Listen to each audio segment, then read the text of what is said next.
Colorado? Hi, Colorado people. I'd say we miss you, but that's kind of a blanket statement. We try not to do that. We hope you're safe. How's that? And we'll probably look forward to seeing you come Monday. Probably. Okay, so we just have two sections. We've got section 6.4 and we've got section 6.5. I gave you all the notes yesterday, right? All right. Tomorrow you'll be able to finish your assignment in class. We'll just finish off the first part of 6.4. We don't want to get too far without other people here. So this stuff is rather short. It's nice. I would say again that I think that this is people's favorite part of trigonometry is solving for these right triangles. So every good thing in mathematics starts with a good question, and here's the question. Many triangles are not right triangles. If they're not right triangles, they're called oblique triangles. So let's use what we know about right triangle trigonometry to derive a way to solve oblique triangles. So when I say right triangle trigonometry, that really refers to four pieces. Number one, so that's three of them, sine, cosine, and tangent. We can use those three trigonometric functions in order to find important parts. And then we also have the Pythagorean theorem.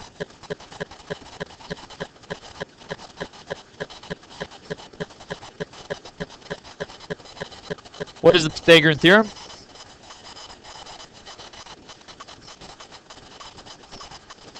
Do you ever wonder why that works out? No, you just took it and said, okay, it's right. Let me give you. You don't have to write this down. Let me give you just a 2-minute argument of why that works, and hopefully you'll appreciate it and understand why nobody showed you this before. But we're just going to look at a square. And what are the properties of a square? Whoop, messed that up. There we go. A square has four 90-degree angles. I didn't do my best drawing that, but that's okay. And it also has four congruent sides. So I have A, B, AB, AB, and AB. And we'll call that C. So I've got two squares. Would you guys agree that the area of the big square minus 4 times the triangles, the area of the triangles, is equal to the area of the small square? Does that make sense? You can reason through that. Then all we have to do is just write expressions for that and make it work out. So how would you find the area of the big triangle? What would you do? I'm sorry, the area of the big square. Yeah.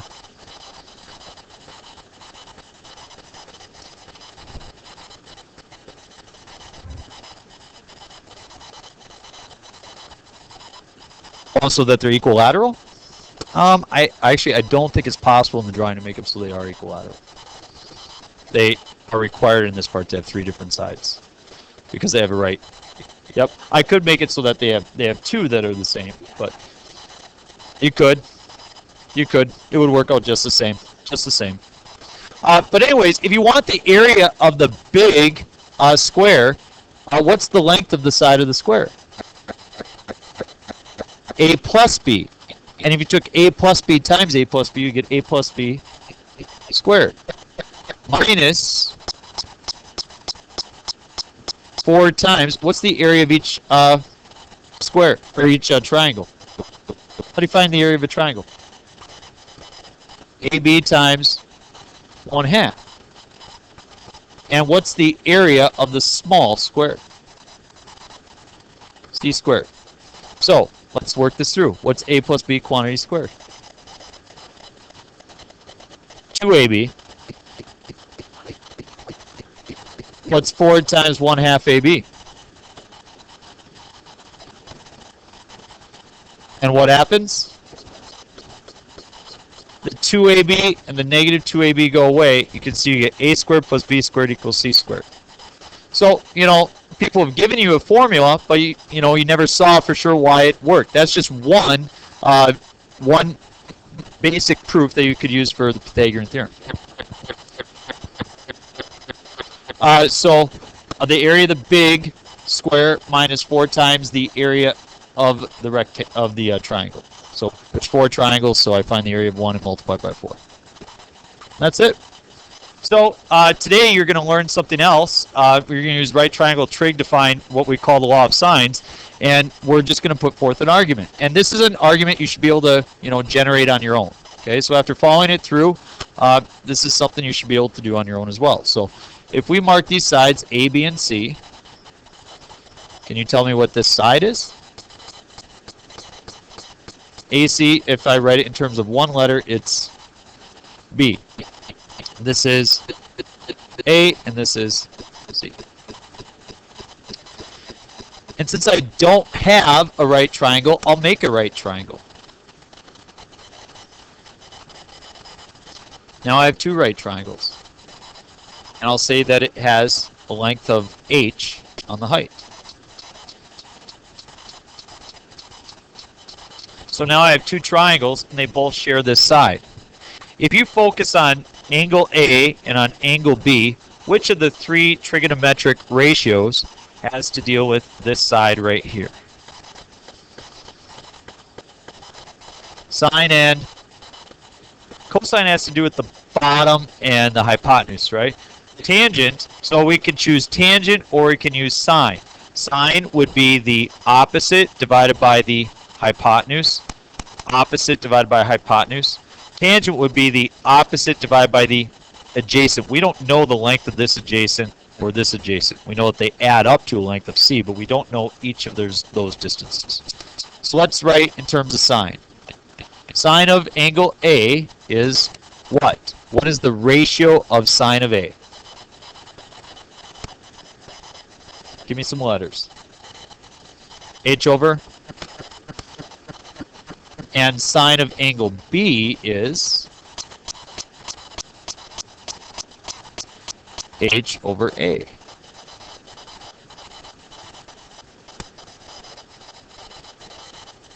What do they share in common? They both share an H. So I'm going to solve for the H. I'll multiply both sides by B.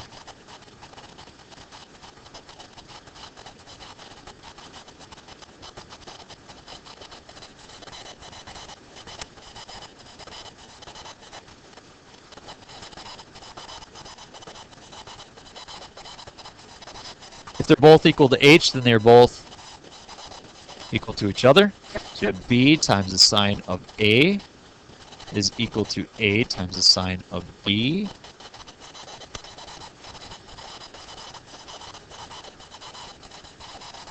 And that's a very useful formula. Generally, it's written in a different fashion. There's one last step that people generally do to make it kind of more user-friendly, I guess. They're going to get rid of this B by dividing both sides by B, and they'll get rid of this A by dividing both sides by A. If you do that, what happens?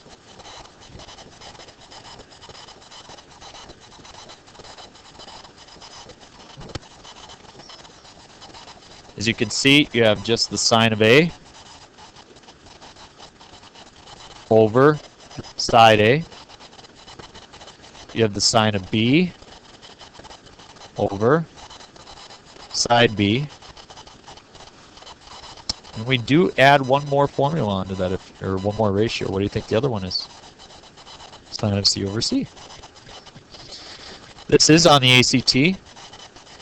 If you took the ACT, you maybe remember something that looks similar to that. For those of you who haven't, everything you learn in trig right now is, it's possible to see on the ACT. So, I was talking to an ACT guy the other day. He told me all you need to know about trig is SOHCAHTOA and Pythagorean theorem. It's a lie. But unless you know mathematics, you might not realize all the stuff that's on there for the ACT. But this is definitely something you'd see. So this, I hope you guys appreciate that this didn't take us very long to figure out, did it? And this is going to help us solve oblique triangles, which, before this, if I said, what do you do if you don't have a right triangle? Well, you do this, okay? It works out really, really nice. I'll show you how nicely it works out. So solve the following triangles. So we have Angle A, angle B, angle C, side A, side B, and side C. That's what it means to solve triangles. So we write all 6 of those parts. Why does it work with sine?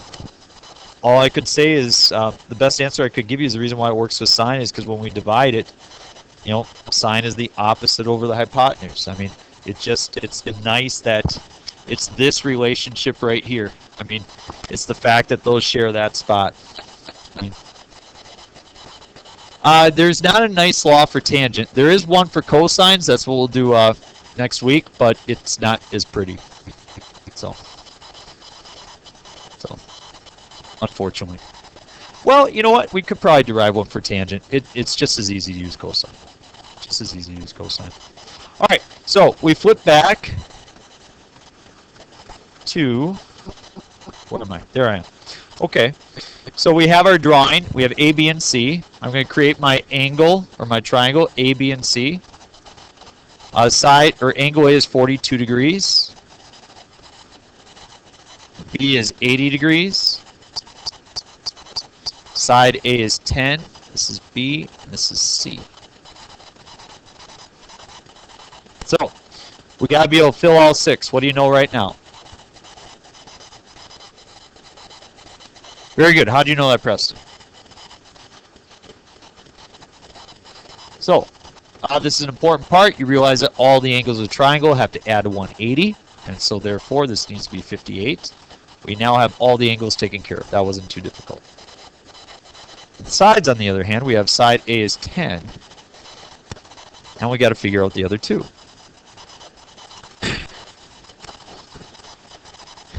In order to use the law of sines, you must be given an angle and its opposite side. So as you can see here, you have angle A is 42, you have side A is 10. If that's the case, you can go ahead and use the law of sines. If you didn't have an angle on its opposite side, you would, as of right now, have nowhere to go. Question. Yep, so we set it up. Sine of angle A, 42, over its side. Would you like to solve for B or C? If you want to solve for B, then we choose angle B, sine of 80 over side B.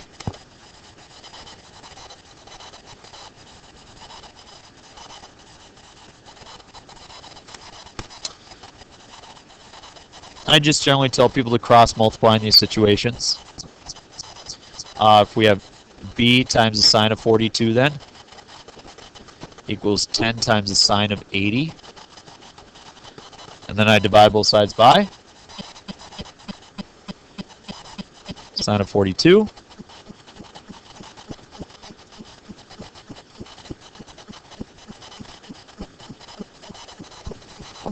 So B is equal to this. And we'll just generate that on our calculator. On my calculator, do you think I'm working in radians or degrees? Degrees. So if you click on mode, you want to make sure that you're selected in degrees. You see the markers right there, that tells you what we're working in. And then you just type it in. 10 times the sine of 80. Whoop. 10 times the sine of 80 divided by the sine of 42. And we press enter, and we get, I generally go to the nearest hundredth, 14.72.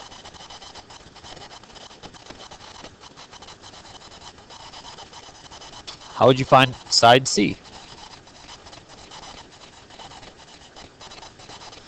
That's how we've always done it before, right? Pythagorean theorem. However, Pythagorean theorem doesn't quite work in this situation. Why? You don't have a right angle.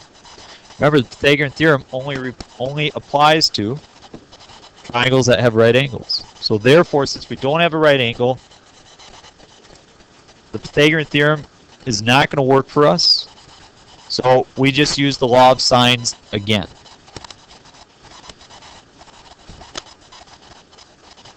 Sine of 42 over 10 And this time, instead of choosing sine of 80, what do I choose? Sine of 58. So that will give us angle C. And then we can cross multiply again and solve for it just the same. 10 times the sine of 58 divided by the sine of 42.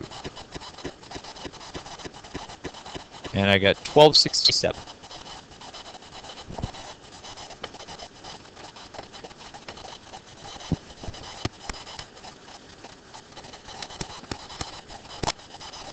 Does that seem to match with my angles? What do I mean by match with my angles? Right, smallest side is 10, smallest angle is A, 42. Biggest angle is 80, biggest side is 14.72. So we're good to go. Try B on your own. Okay, try B on your own. Set it up basically the same way. There's a small difference to the problem, but you should be able to figure it out.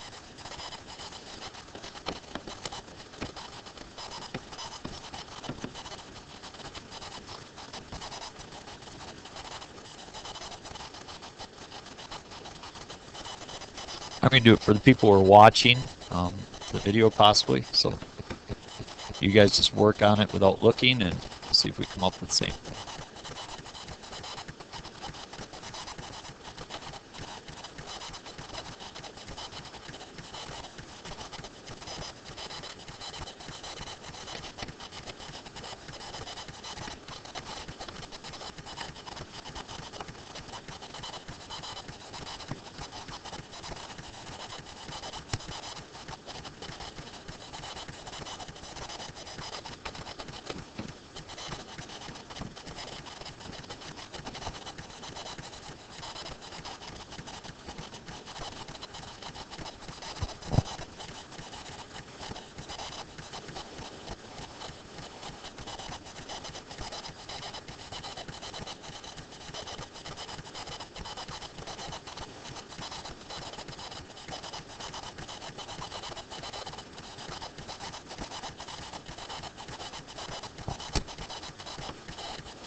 Any questions?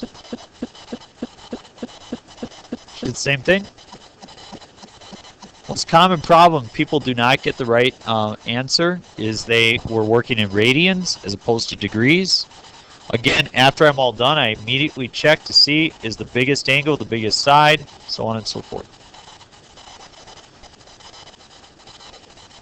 Anybody need to see any of that worked out? So, pretty simple. Okay, we're going to do one more problem together on your homework. I'm going to do one of your homework problems for you. Your assignment is it's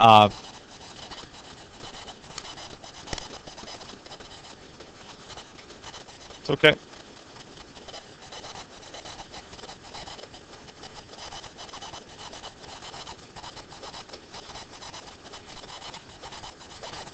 Your assignment is 6-4, page 5, 10, numbers 1 through 10.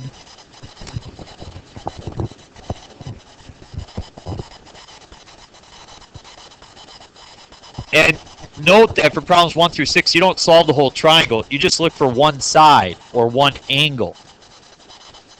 That's it. One side or one angle. That's all you're looking for.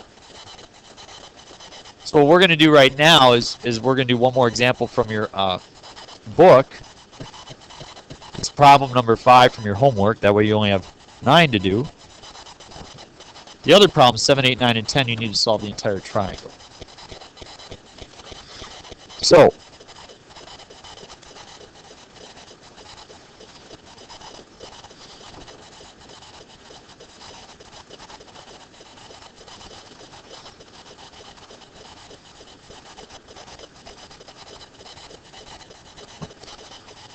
this is problem number 5 from your book. It's got a triangle like this. It gives you 2 sides, 45 and 36. And then it's asking you to find angle C, which it marks as theta. So this is just different. Instead of finding an angle, instead of finding a side, we're finding an angle.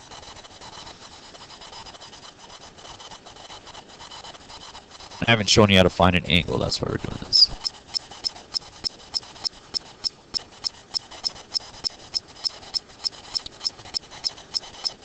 For you to write it down.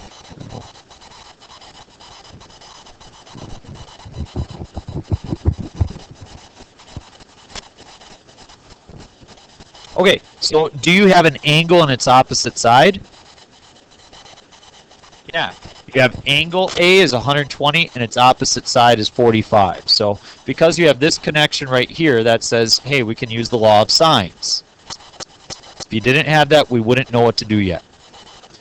However, instead of finding side C, you're finding angle C. Okay, you're given side C, now you're trying to find the angle. I'm still going to set up the law of sines. So I have the sine of what? Sine of 120 divided by 45 is equal to the sine of theta, that's what we're trying to find, divided by 36.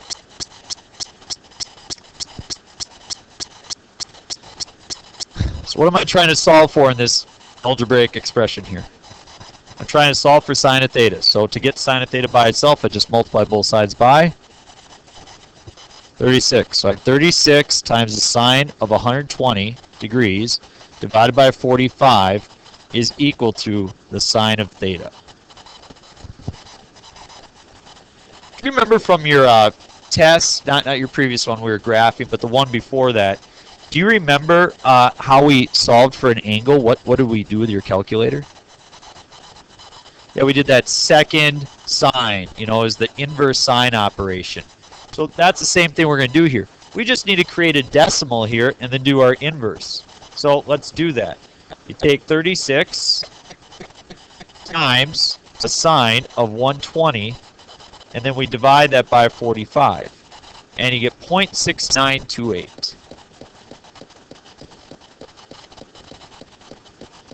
Does that make sense that sine should be between, it should be around 6.98? What's the biggest that sine could be in terms of a value?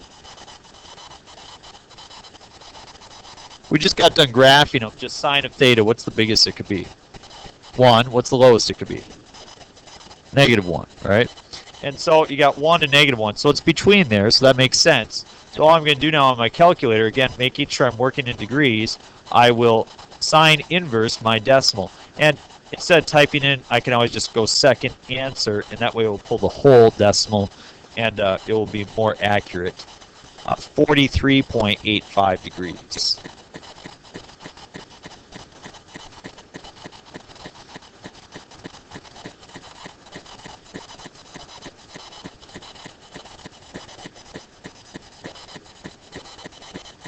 That's it.